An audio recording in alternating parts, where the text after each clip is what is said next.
As someone who has been a dungeon master for Dungeons and Dragons for a long time now, I've done a lot of puzzles for my players over the years, and one of my favorites ever happened in this tower dungeon that I made.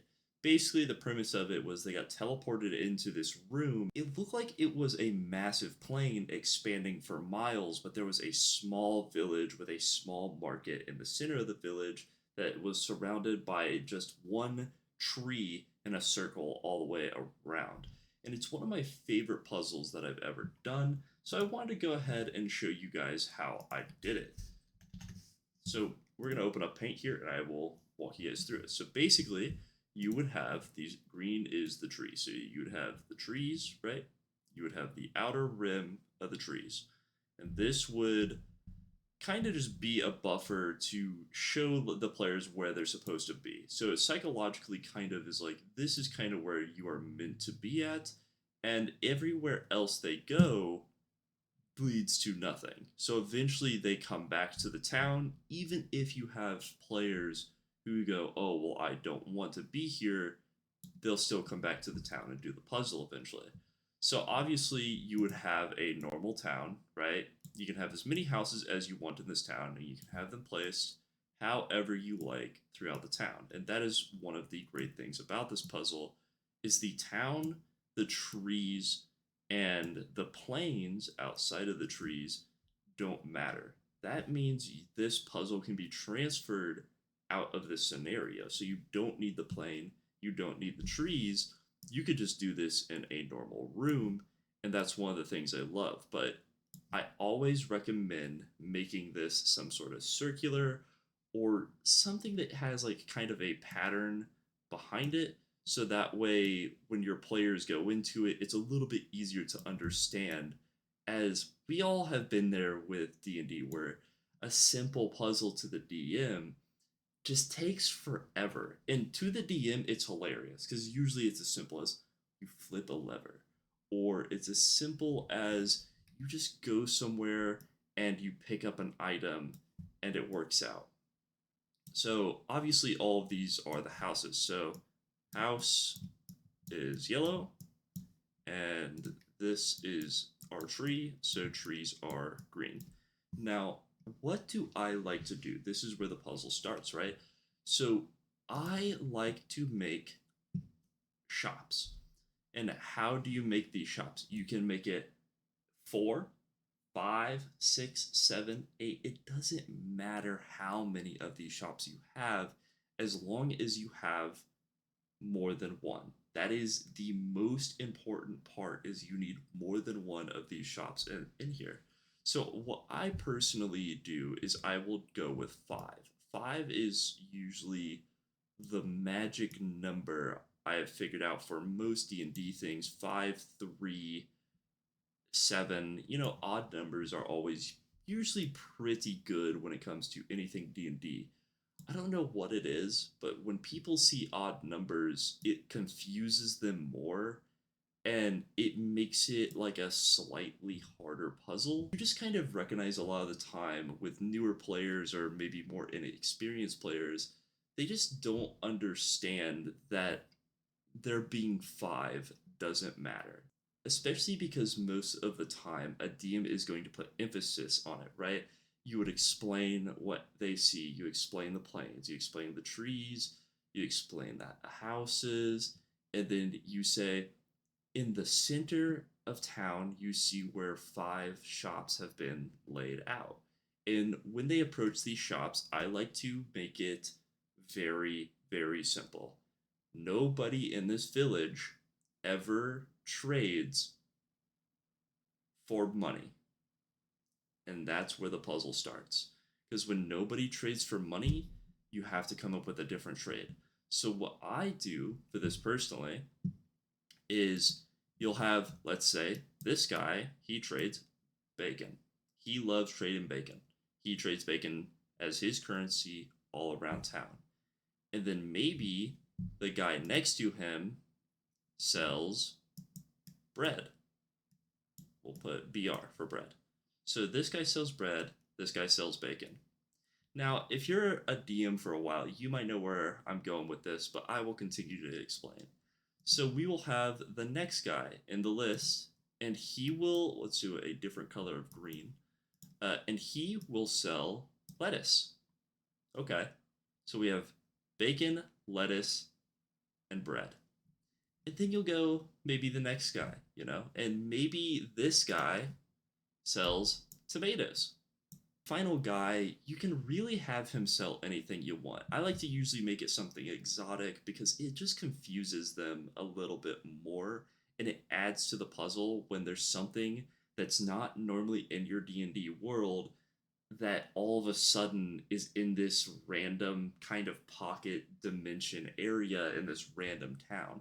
So for me, what I did is I personally did avocado, but you can do whatever you like. And that's kind of the beauty behind this is you can do whatever you like. But I like doing avocado because it's easy to visualize. And that is something for Dungeons and Dragons in particular is you want all of this to be easy to visualize because the easier it is to visualize in a D&D setting, the harder it is, but also the simpler it is. So once they figure it out, they're just going to be like, okay, you kind of got us, and it's not going to be that big of a deal. You don't want to overcomplicate it and make this too hard. So now that you have your shops set up in this, right? You have a guy who sells bacon, a guy who sells bread, a guy who sells lettuce, a guy who sells tomatoes, and a guy who sells avocados. And if you remember from what I said earlier, you make it where none of these guys want to trade for money. They will not take a singular piece of silver, copper, platinum, nothing. They won't take gear, they won't take anything. They do not do common trade. But what your players can do, if they decide to, is they can ask what do they need to trade them to gain access to the bacon, right? So you could have it where the bacon guy says, well, I would really love an avocado. Okay, so now your players walk over and they ask what the avocado guy wants. And he says, well, I want a tomato. And then the tomato guy says, when you walk up to him, he says, well, I really fancy some bread. I really need some bread today. And then this guy can go, well, I really need some lettuce. And then the lettuce guy. Obviously, you're going up to one by one by one, and it's a slow player interaction, but it's meant for fun at the end of the day. It's meant to be a puzzle, and it's meant for fun. So the lettuce guy says, well, I'd really love some bacon in the morning. And the great thing about this is every day it takes your players to wait, you can make it where these change. So maybe instead of, the bacon guy wants avocado, maybe the next guy, the bacon guy, wants lettuce. And that's where this puzzle becomes very hard for players because they can't comprehend who wants what and what wants what. So here is the question, right? Big, big question. How do your players solve this puzzle? Well, as the DM, you obviously have to decide at the end of the day, but what I wanted my players to do was one of two things. I wanted them to either pull out something like their bread ration and then trade their bread, right? Because most players will have rations and rations have bread in them. So you can go that logical route. Or if there's obviously a rogue in the group, they can sleight of hand one and hopefully get one. So either rations, which every single D&D group should really have. You should be having your players consume them, or you should be having a rogue, or you could persuade. And this opens up three different roleplay scenarios, right? So rations, rogue, and persuade. Three different ways your players can interact in different ways with this to get all of the pieces. And once they have all of the pieces, then it's pretty simple. Because let's say you have two guys hand rations and they get two pieces of lettuce. Well, now they can do their entire trade for basically everything they need. But if you have a rogue, it's very easy for him to sleight of hand whatever you need. And it's just so unimaginably simple that it's going to take them a little while to figure out. And obviously, at the end of the day, you could do a persuasion check. For me personally, as a dungeon master, if they walked up to one of these vendors and they're like, I'm brand new, me and my party's brand new, and we're starving, we've been in the dungeon for whatever amount of time, and they roll well, these guys are still normal guys. They're not like monsters or anything, they're just trading. So logically, they would probably, give out a few pieces of bread or a few pieces of bacon in exchange for, like, you guys not dying. Which at the end of the day sounds really messed up, but it's just one aspect of D&D that a lot of people don't think about.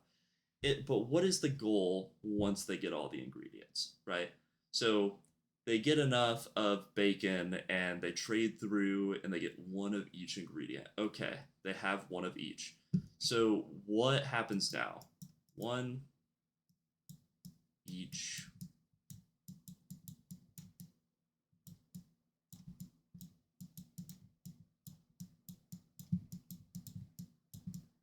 ingredients. Okay, they have one each ingredient. Now, what happens from here?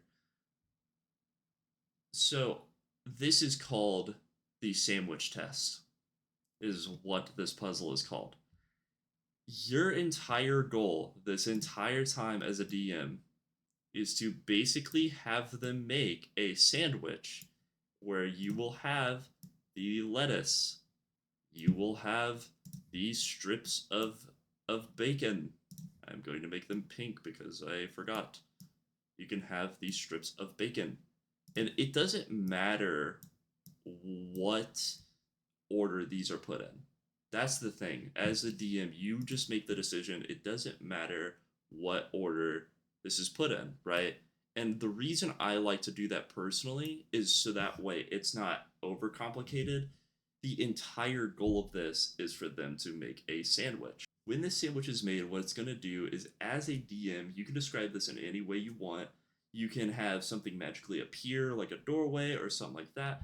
How I personally did it was you watch as the sandwich vibrates and a golden beam lasers down on it, lifting the sandwich into the air, teleporting it away. And when that sandwich becomes teleported away, what appears? A golden door in the center of town, and all of the NPCs disappear. This is my current favorite puzzle I have ever done.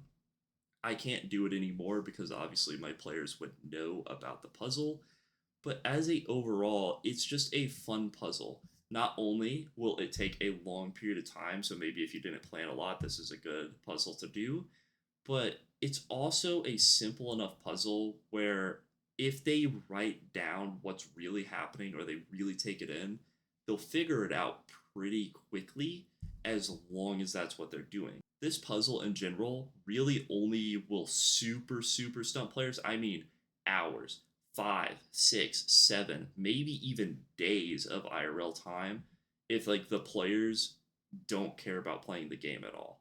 And if anybody does have players that just don't care about playing the game at all, I am so sorry. I know what it's like. Trust me. I have played with players like that in the past. I am very appreciative now of the people that I play with in general. But yeah, I hope you guys enjoyed my little puzzle. I might post more of these on here. I do have a couple more. Besides that, hope you guys enjoyed, and I'll catch you in the next one. Peace.